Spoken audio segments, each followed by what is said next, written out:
오늘은 천수경 강의 두 번째 주제입니다. 첫 번째는 천수경에 대하여 라고 하는 주제를 가지고 공부했습니다. 오늘 두 번째는 세 가지 진언이라고 하는 주제입니다. 세 가지 진언. 세 가지 진언이 뭐냐 하면 보례진언, 정구업진언, 오방내외 안위제신진언 해서 이 세 가지 진언에 대해서 오늘 공부해 보도록 하겠습니다. 우리가 서가모니 부처님께서는 하루에 한 끼 공양을 하셨습니다.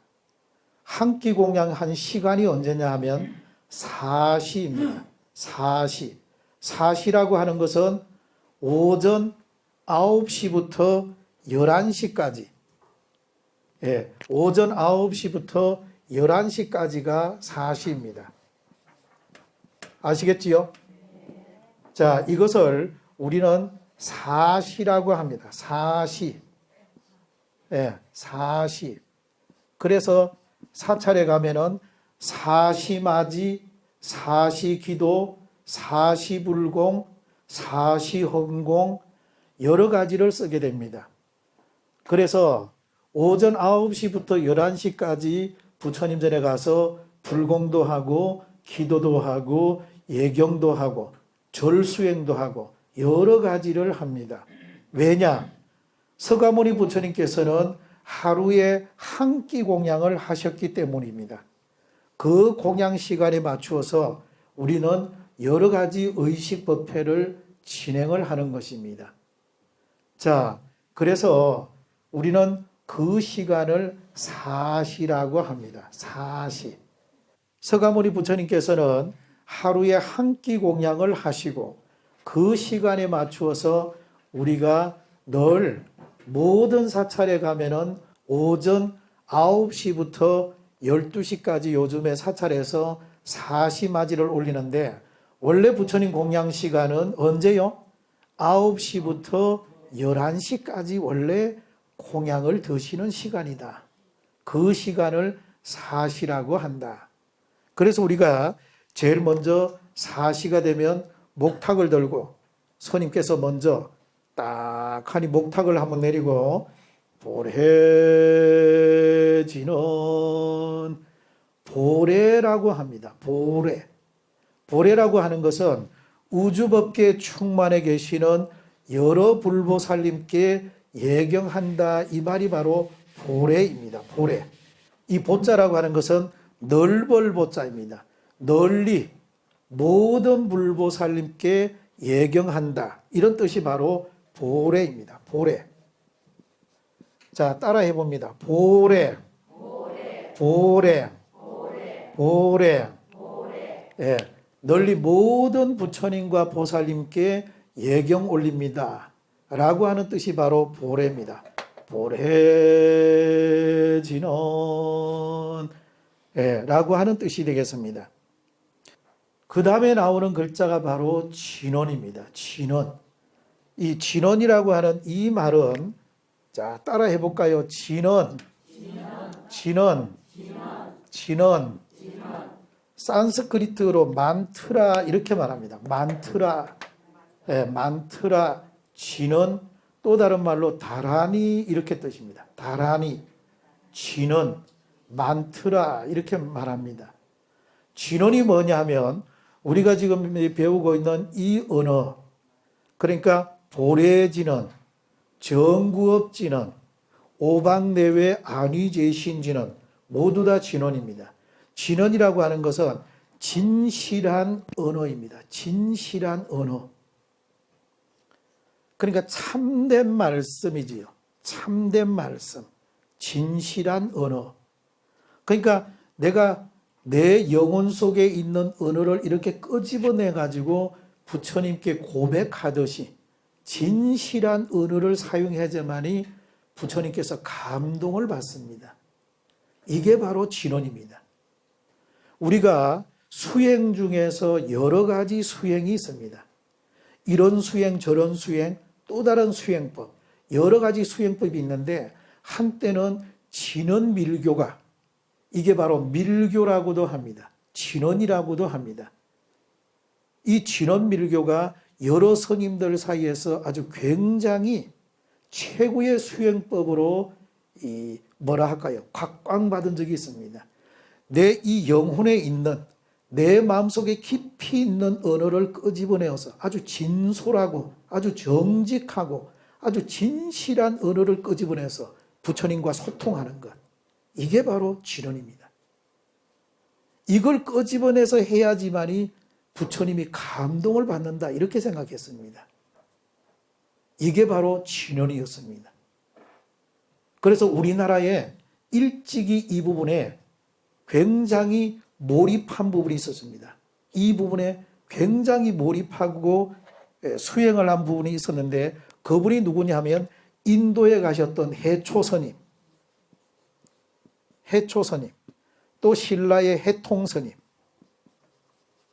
이 두 분 스님은 이 진언밀교에 대해서 진언밀교야말로 최고의 수행법이다, 이것 말고 더 이상 어떤 수행법이 있으랴, 계율을 청정하게 지키고 내가 아주 정직하고 아주 내가 솔직하고 아주 내가 나다운 수행으로 살아가면서 내 속에 있는 정직한 언어를 끄집어내서 부처님께 고백하듯이 연불하는 것이, 그게 바로 진언밀교입니다.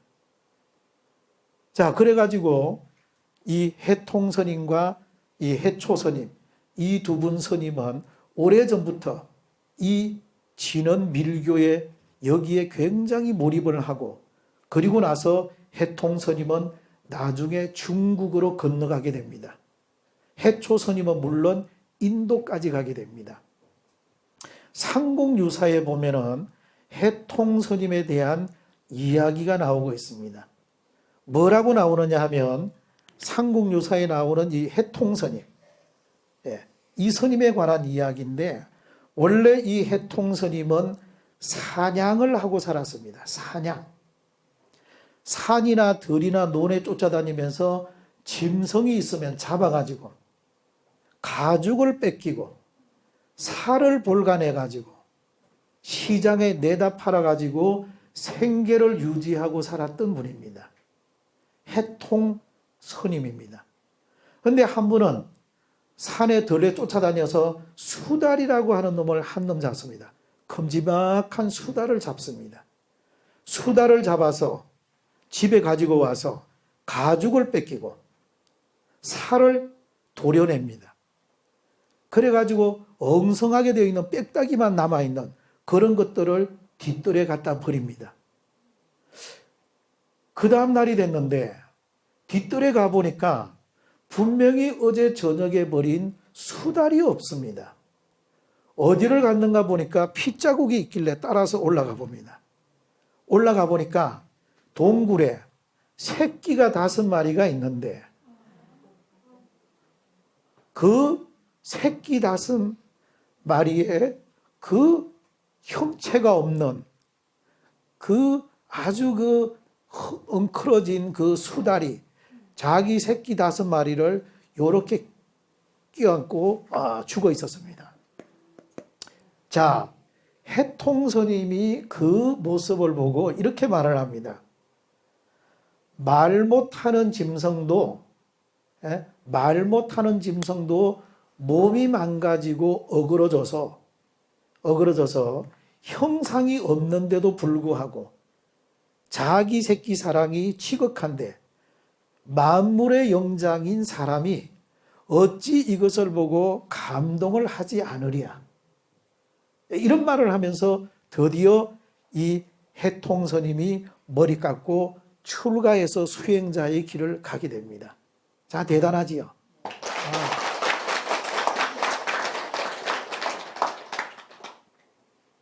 사람은 때때로 감동을 받을 줄 알아야 됩니다. 이 부분이 자기가 살아가는데 대단히 중요한 부분입니다. 이런 것을 그냥 쉽게 가볍게 보느냐, 아주 진지하게 느끼느냐, 이런 거 하나 차이가 자기 인생의 운명을 바꾸게 됩니다. 내가 어떤 관점으로 사물을 보고 관찰하느냐, 이 부분이 아주 대단히 중요합니다. 그래서 이 해통스님은 드디어 출가해서 스님이 됐는데 뜻한 바가 있어가지고 중국 서안에 그때 당시로서는 장안입니다. 장안에 대흥선사라고 하는 절에 가면 무예삼장이라고 하는 중국을 대표하는 최고의 고성이 한 분 살았습니다. 무예삼장입니다. 그런데 이분이 진언밀교, 진언수행법, 밀교 수행법을 했습니다. 내 속에 있는 진실한 언어를 끄집어내서 부처님과 교감하고자 하는 것. 이런 수행법을 했습니다. 그래서 해통스님이 그 수행법에 굉장히 공감해서 드디어 무예삼장을 찾아갑니다. 찾아가서 1년을 수행하고 2년을 수행하고 3년을 수행을 했는데도 한 번도 무예삼장이 자기를 불러주지를 않습니다. 그래서 어느 날 해통선사가 중국에 가면은요, 마당에 보면 향로가 있습니다. 향로. 그 안에는 숯불이 있고요. 숯불. 그 위에는 재가 있습니다. 거기다가 중국 사람들은 부처님께 올리는 향을 꼽습니다.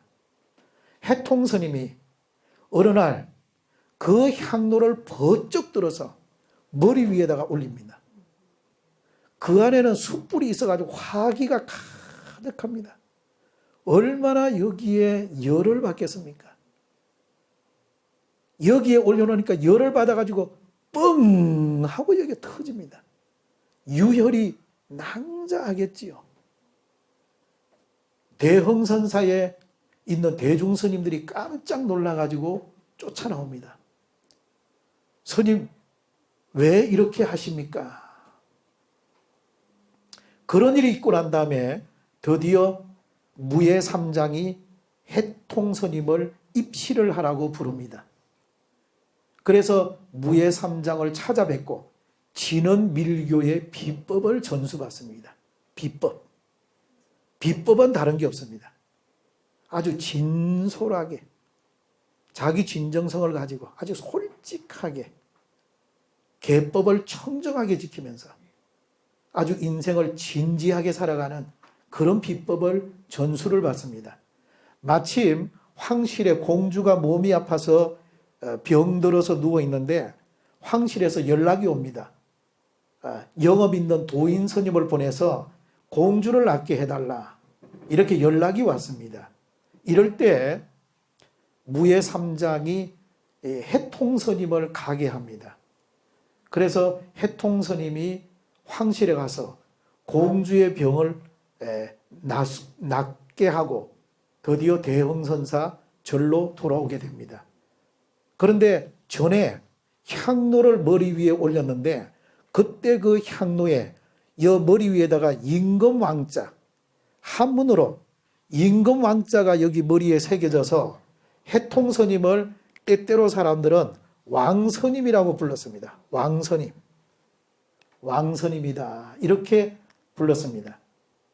그래서 중국에 지금도 우리가 대흥선사에 가면 우리나라 해통스님이 이곳에 와서 치열하게 수행을 하고 구도를 했다고 하는 그런 부분이 잘 거기에 지금도 잘 보존되어 있습니다. 그 다음에 진언과 다란이 부분인데 진언이라고 하는 것, 다란이라고 하는 것은 원래 같은 뜻입니다. 진언이나 다란이는 원래 같은 뜻인데 그런데 우리나라에서는 조금 이렇게 다르게 부르고 있습니다. 뭐라고 부르냐 하면은 진언이라고 하는 것은 짧은 경문을 진언이라고 합니다. 다란이는 경문이 좀 긴 것을 다란이라고 합니다. 그러니까 우리가 지금 여기서 하는 보례진언, 정구업진언, 오방내외 안위제신진언 이런 것들은 경문이 짧기 때문에 진언이라 하고요. 신묘장구 대다란이 또는 불설소재 길상다란이 같은 긴 경문은 다란이라고 합니다. 다란이. 그러나 뜻은 원래 같은 것이다 라고 하는 것을 불자님들이 알아주시면 좋겠습니다. 자, 교재 57페이지. 자, 한번 따라해 봅니다. 보레지는 아금일신중 적현무진신 변제삼보전 일일무술에 옴바라믹 옴바라믹 옴바라믹. 자, 지금 여기에 보레진원이라고 하는 것은 우주법계 충만해 계시는 여러 부처님, 여러 보살님들께 지극한 마음으로 내 깊은 속에 있는 은혜를 꺼내어 가지고 예경 올립니다 라고 하는 뜻이 바로 보레진원입니다. 아금일신중, 지금 나의 몸과 마음으로 적현무진신, 온갖 정성을 다 기울여 변제삼보전, 불법성 삼보님전에 일일무술에 낱낱 무수하게 예경을 올립니다. 옴바라믹 옴바라믹 옴바라믹. 자, 옴바라믹이라고 하는 게 뭐냐면, 옴이라고 하는 이 글자는 우리말로 번역하면 오 이런 뜻입니다. 오. 바라믹이라고 하는 것은 바라밀다, 바라밀. 예, 바라밀을 그냥 여기서는 바라믹 이렇게 아마 했다고 보는 것입니다. 그래서 저 피안의 세계로 나를 인도하소서. 옴 바라믹. 자, 하나 적을까요? 바라믹. 이 뜻은 저 피안의 세계로, 피안의 세계로, 피안의 세계로 나를 인도하소서. 아시겠지요? 이런 뜻입니다. 오, 이 앞에 오를 붙이고 오. 저 피안의 세계로, 피안의 세계로 나를 인도하소서. 옴 바라믹, 옴 바라믹, 옴 바라믹. 이런 뜻이 있습니다. 그러니까 우주법계 충만해 계시는 여러 부처님 보살님들에게 내가 진심으로 예경하고 기도하고 발언하니, 여러 부처님 보살이시여 나를 당신이 있는 저 피안의 세계로 나를 데리고 가서 인도해 주십시오. 나를 데리고 가소서. 그런 뜻이 여기에 담겨 있는 겁니다. 옴 바라믹, 옴 바라믹, 옴 바라믹. 원래 절이라고 하는 것은 절을 많이 해서 절이다 이렇게 말합니다. 절을 많이 하는 곳이다. 그래서 절에 와서 절을 많이 해서 저절로 모든 일들이 다 잘 이루어지게 한다 해서 절이다 이렇게 말합니다. 그러니까 불자님들 가운데 건강이 허락되는 불자라면, 내가 건강이 조금이라도 따라준다라고 하는 불자라면 절에 와서 기본으로 108번 항상 절에 오면 절을 많이 해야 됩니다.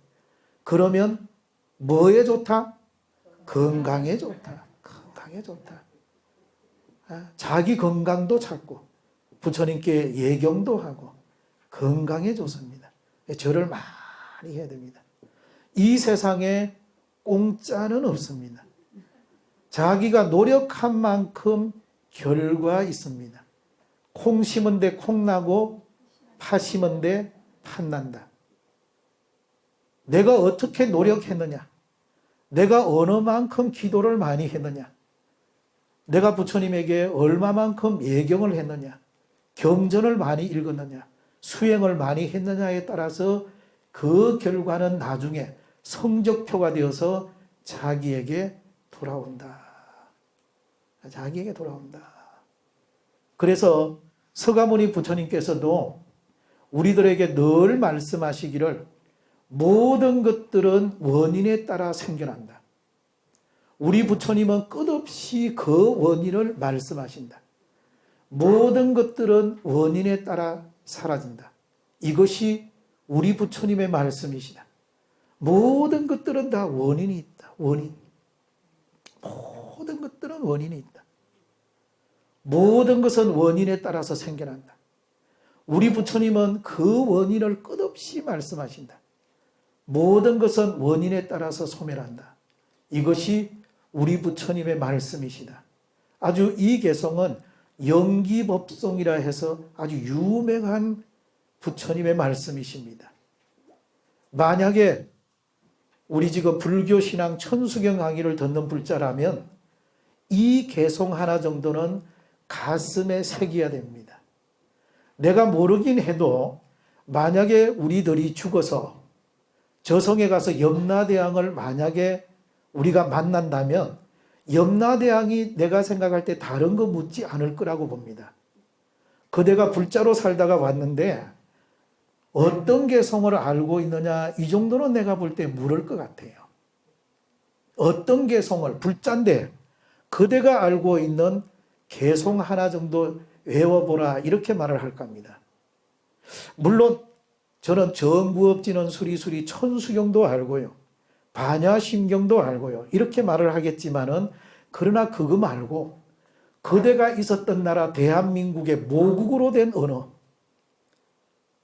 어머니가 어릴 적에 내 가슴과 내 귀로 들려준 그 언어, 모국으로 되어 있는 부처님 말씀을 하나 해보라, 이렇게 하면 내가 조금 전에 말한 이 개성 하나, 이것을 반드시 불자님들이 외워야 됩니다. 모든 것은 원인에 따라서 생겨난다. 우리 부처님은 끝없이 그 원인을 말씀하신다. 모든 것은 원인에 따라서 소멸한다. 이것이 우리 부처님의 말씀이시다. 아주 유명한 영기법송이라고 하는 개송입니다. 자비와 사랑으로 중생을 인도하시는 관세음보살이시여, 당신의 포근하고 따뜻한 사랑의 품으로 외로운 영혼을 이끌어 주소서. 해인사 큰 법당에서 3000배 절을 올리던 순수하고 순결한 아름다운 시절로 나를 데리고 가소서. 검정 고무신 신고 바지 아래 행근을 차고 궁연당에서 힘차게 소리내어 치문을 읽던 그 영혼의 안식처로 나를 인도하소서. 80년 10월 27일 범난 때 대적광전에서 당신의 이름을 고절하게 부르면서 시대를 반성하고 아픔을 자각하던 나의 계절로 돌아가게 하소서. 경학원에서 철학개론을 빌려와 서양 철학의 개념 사유구조를 이해하고자 노력하던 그리움으로 나를 채우소서. 궁현당에서 만해 스님의 님의 침묵을 읽으면서 당신의 사랑에 기뻐하고 당신의 사랑에 치심으로 예불 하던 그 푸르름으로 나를 인도하소서.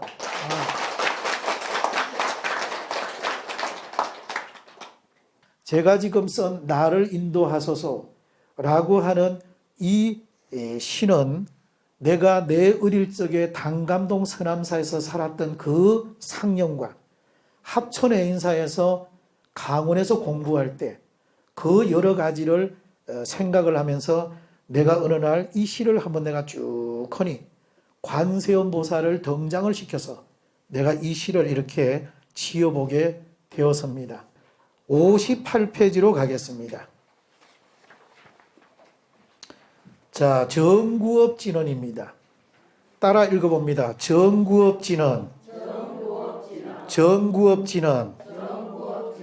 정이라고 하는 것은 맑히다, 깨끗하게 하다, 청정하게 하다 라고 하는 글자가 바로 정입니다.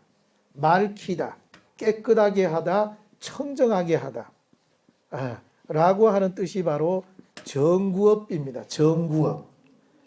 예, 그래서 구업을 깨끗하게 하다. 구업이라고 하는 것은 입으로 짓는 여러 가지 행위를 구업이라고 합니다.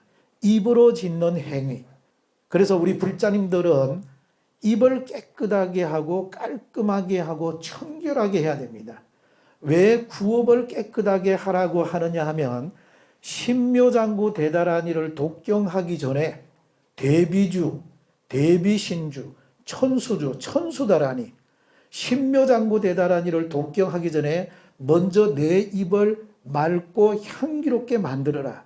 이런 의미로 해서 제일 먼저 정구업진언이라고 하는 부분이 나오게 됩니다. 내 입을 맑고 깨끗하게 만들고 나서, 그리고 나서 우리는 신묘장구 대다라니 경문을 독경하는 것입니다. 자, 진언이라고 하는 것은 앞에서 말했습니다. 진실한 언어, 참된 언어가 바로 진언이라고 했습니다. 따라해 봅니다. 수리수리, 마하수리, 수수리, 사바하. 자, 이게 무슨 뜻이냐면 깨끗하고 깨끗하게 해서, 한없이 깨끗하게 해서 선하게 만들어 주십시오라고 하는 진언입니다. 깨끗하고 깨끗하게 해서, 예, 아주 선하게 만들어 주십시오. 예, 라고 하는 부분이 바로 이 천수경의 진언이 되겠습니다. 깨끗하고 깨끗해서, 한없이 깨끗해서 선하게 만들어 주십시오 라고 하는 부분이 되겠습니다. 자, 그러면 이것을 우리가 한 번 하고 두 번 하고 경문을 3번 읽습니다. 진언을 3번 읽어요. 보통 진언은 3번 읽습니다. 한 번, 두 번, 3번. 왜 진언을 3번을 읽을까? 한 번만 해도 될 건데 왜 3번을 할까? 이것은 다른 것보다는 불법성 삼보님을 예경하고 예찬하기 때문에 3번을 하는 겁니다. 불법성 삼보님께 기어야 합니다. 우리가 절을 3번 하지 않습니까? 그지요? 마찬가지로 진언도 3번을 읽는 겁니다. 깨끗하고 깨끗하게 해서, 한없이 깨끗하게 해서 선하게 만들어 주십시오. 이것을 3번 하는 겁니다. 깨끗하고 깨끗하게 해서, 한없이 깨끗하게 해서 선하게 만들어 주십시오. 깨끗하고 깨끗하게 해서, 한없이 깨끗하게 해서 선하게 만들어 주십시오. 이렇게 3번 하는 겁니다. 이슬람 교도들은 성전에 들어가기 전에 손을 깨끗하게 씻는다고 합니다. 옛날에 우리 조상들은 저녁에 제사를 지낼 때 모욕제계를 깨끗하게 합니다. 모욕제계를 하고 난 다음에 조상님 전에 가서 제사를 올립니다. 우리 불자들은 부처님의 경전을 읽기 전에 먼저 정구업진언, 수리수리, 마수리, 수수리, 사바, 이것을 3번 하고 난 다음에 부처님의 경전을 독경을 해야 합니다. 그런 의미에서 정구업진언이 천수경 시작에 제일 처음으로 등장하는 이유가 바로 여기에 있습니다. 자, 근데 우리 불자님들은 이 구업을 깨끗하게 해야 되는데, 이 구업이 여러 가지, 우리가 사람이 인생을 살아가는데 입을 가지고 여러 가지 업을 짓습니다. 업. 그래서 입으로 짓는 업이라고 해서 구업이라고 합니다. 자, 따라해 봅니다. 업, 업, 업. 네. 업이라고 하는 이것은 다른 말로 해서 까르마라고 합니다. 까르마. 까르마. 이것은 행동과 행위입니다. 내가 여러 가지 하고 있는 행위, 내가 여러 가지 하고 있는 행동, 이것을 우리 불교 용어로 업이라고 합니다. 업. 업. 제가 언젠가 중국의 서안에 가서, 서안에 저 교회로 나가면은 도선율사가 공부했던 정업사라고 하는 절이 있는데 그 절을 제가 한번 찾아 올라갔습니다. 정업사입니다. 그래서 정업사를 제가 쭉 하니 올라갔는데 거기는 굉장히 이 깔딱고개처럼 밑에서 정업사까지 올라가는데 굉장히 길이 가팔라요. 마치 설악산 봉정암 올라가듯이 굉장히 이렇게 높게 올라가게 되어 있습니다. 그래서 제가 올라가면서 왜 이렇게 높은 데다가 절을 지었을까? 그런 궁금증. 그리고 이 사찰 이름이 뭐냐? 이 사찰 이름이 바로 정업사입니다. 정업사. 예, 정업사. 그래서 내가 이 절에 올라가면서 생각하기를, 아, 도선율사가, 예, 정읍사를 이 창건한 이 도선율사가 이 산꼭대기에다가 절을 지은 까닭은 우리 사람이 보통 이 행위, 업, 이런 액션이 너무나 우리가 열어보면 여러 가지로 탐진치 삼독이 치성하기 때문에 이것을 억제하고 이것을 제압하기 위해서 아마도 높은 산에다가 사찰을 지은 것 같다. 이런 생각을 가지게 되면서 또 정업이라고 하는 것은 내 행동과 내 행위를 아주 맑게 한다. 내 행동과 내 행위를 아주 깨끗하게 한다. 청정하게 한다. 내 행동이 바로 청정해지고 깨끗해지고 맑아지면 글자 그대로 바로 내가 계율을 지키는 겁니다. 달리 계율을 지킬 필요가 없고 내 행동과 내 행위가 깨끗하고 올바르면 그 자체가 바로 계율을 지키게 되는 것입니다. 그래서 절 이름을 정읍사라고 하지 않았나 라고 하는 생각을 가져보게 되고 그 절이 조정사찰입니다. 조정. 할아버지 조자 뜰정자 조정사찰이라고 합니다. 조정사찰이라고 하는 것은 계율의 근본 도량, 율종의 본차를 계율의 근본 도량을 조정사찰 이렇게 표현합니다. 조정사찰. 근본이 되는 도량 이름을 조정이라고 그렇게 하고 사찰이랍니다. 조정사찰. 율정의 조정사찰이 바로 정읍사입니다. 정읍사. 자, 이런 과정에서 우리가 행위나 액션 같은 거 이런 거 업을 우리는 선업을 지어야지 악업을 지으면 안 된다라고 하는 것을 우리는 보여주고 있습니다. 자, 그 다음에 59페이지로 가겠습니다. 자, 따라해 봅니다. 오방내외 안위제신지는 한 번 더요. 오방내외 안위제신지는 네, 오방이라고 하는 것은 동서남북과 중앙을 말하고요. 내외는 안과 밖을 말합니다. 그러니까 우리가 다른 표현으로 시방법계 가득히 이런 뜻입니다. 이 우주법계 가득 이런 뜻입니다. 그러니까 시방세계, 시방법계, 오방내외 다 같은 뜻이다 이렇게 보면 되겠습니다. 그러니까 안위제신지로는 여러 신들을 편안하게 하는 신은 이 우주법계에는 여러 신들이 존재합니다. 많은 신들이 존재합니다. 이런 여러 가지 많은 신들을 우리가 법당에 사찰의 법당에 모시는데 그 신들이 바로 화엄성중입니다. 화엄성중, 화엄신장입니다. 옹호성중입니다. 화엄성중이라고 합니다. 그래서 우리가 지금 현재 물에 가면은 용왕님, 산에 가면은 산신님, 부엌에 가면은 조왕님. 우리가 아무튼 가는 데마다 신들이 존재한다. 이렇게 보면 될 겁니다. 신들이 많이 존재합니다. 그래서 우리 신장단 탱화, 큰 탱화는 보면은 104위 화엄성중이 존재하고 있습니다. 104위 화엄성중. 사찰에 따라서 다른데 큰 사찰, 대개 규모가 아주 큰 사찰에는 화엄성중이 중간에 어떤 분이 있냐면은 대예적 건강신을 주로 모십니다.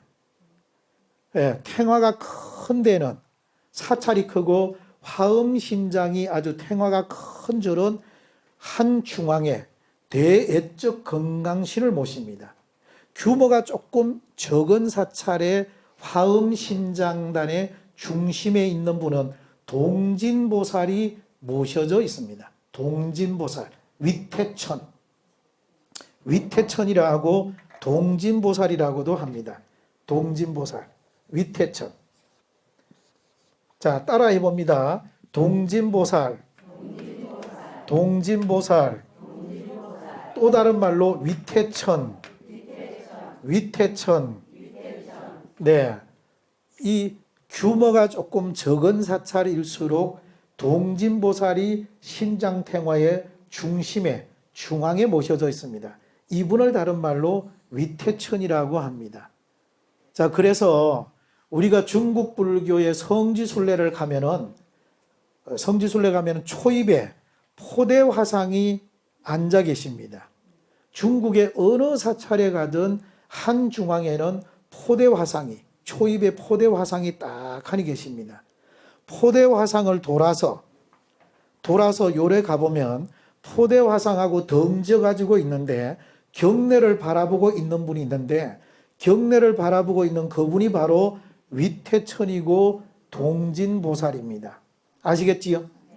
예. 자, 한 번 더 따라해 봅니다. 위태천, 동진보살. 자, 그런데 그 동진보살 위태천이 칼을 하나 들고 있어요. 칼을 들고 이렇게 내리고 있으면은 여기는 숙박이 가능한 절입니다 라고 하는 표식입니다. 숙박이 가능합니다 라는 뜻입니다. 그런데 어떤 절에 가면은 칼을 요래 들고 있습니다. 팔에 요렇게 들고 있습니다. 요렇게 들고 있으면 숙박이 불가능합니다 이런 의미로 들고 있습니다. 아시겠지요? 자, 중국 사찰에 가서 동진보살 위태천이 이 칼을 어떻게 들고 있느냐를 유심히 보시면 숙박이 가능한지, 숙박이 불가능한지 라고 하는 것을 우리는 알 수가 있습니다. 자, 이 동진보살이 원래 인도에서 태동이 된 보살인데, 인도의 신이 중국에 나타났다 라고 하는 그런 의미를 가지고 확정된 것은 아니지만은 모르긴 해도 아마 중국의 모든 사찰에 포대 화상은 앞으로 모시고 포대 화상 뒤에 위태천 동진보살을 모셔가지고 사찰 경내를 바라보고 있습니다. 딱하니 있습니다. 자, 이번에는 범천권청에 대해서 제가 한번 말씀드려보고자 합니다. 범천권청이라고 하는 것이 뭐냐? 따라 읽어봅니다. 범천권청. 예, 범천 따라 읽어봅니다. 범천 그리고 건청. 네, 이 범천권청이라고 하는 것이 있는데, 이 범천이라고 하는 것은 브라흐마라고 하는 신입니다. 제석천은 인드라라고 합니다. 인드라. 자, 따라해 봅니다. 범천. 예, 범천이라고 하는 이 신은 서가모니 부처님 당시에 인도 최고의 신이었습니다. 부처님 당시에 이 브라마라고 하는 이 신은 인도 사람들에게 최고의 경배의 대상이었습니다. 그런데 이 범천이라고 하는 브라마 신이 부처님께 와서 서가모니 부처님에게 설법을 해 주십시오라고 청했다는 겁니다. 이것을 권청이라고 합니다. 따라해 봅니다. 권청. 서가모니 부처님께서 깨달음을 얻었습니다. 깨달음을 얻고 나서 내가 깨달은 이 내용을 어떻게 사람들에게 설법을 할까? 어떻게 내가 설명을 할까? 이렇게 고민을 했었습니다. 이럴 때 브라마라고 하는 인도 최고의 신이 나타나서 부처님이시여 중생들을 위하여 당신이 깨달은 내용을 설법해 주십시오 라고 이렇게 말을 하게 됩니다. 그래서 브라마 신이 부처님에게 설법해 주기를 청했다고 해서 범천권청이라고 합니다. 그래서 우리는 불자님들은 이걸 알아야 됩니다. 부처님이 있는 곳은 상단, 신장님이 있는 곳은 중단, 영가가 모셔져 있는 곳은 하단이라고 합니다. 따라해 봅니다. 상단, 중단, 하단.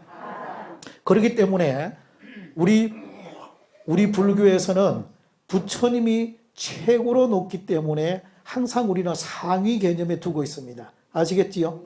그리고 신장단, 신장님, 화엄성중, 이 범청 같은 이런 여러 신들은 항상 중단에 모셔져 있습니다. 그리고 하단은 돌아가신 영가들 이렇게 모셔져 있습니다. 아시겠지요? 상단, 중단, 하단. 그렇기 때문에 화엄신장의 여러 신들은 부처님보다 상위 개념이 될 수 없다라고 하는 것. 부처님이 최고의 상위 개념, 상위에 있다라고 하는 것을 불자님들이 꼭 알아두시기 바랍니다. 자, 오늘 두 번째 주제 강의 세 가지 진은 조금 부분적으로 부족한 부분은 다음 시간에 보충 설명하도록 하겠습니다. 자, 대단히 감사합니다. 고맙습니다.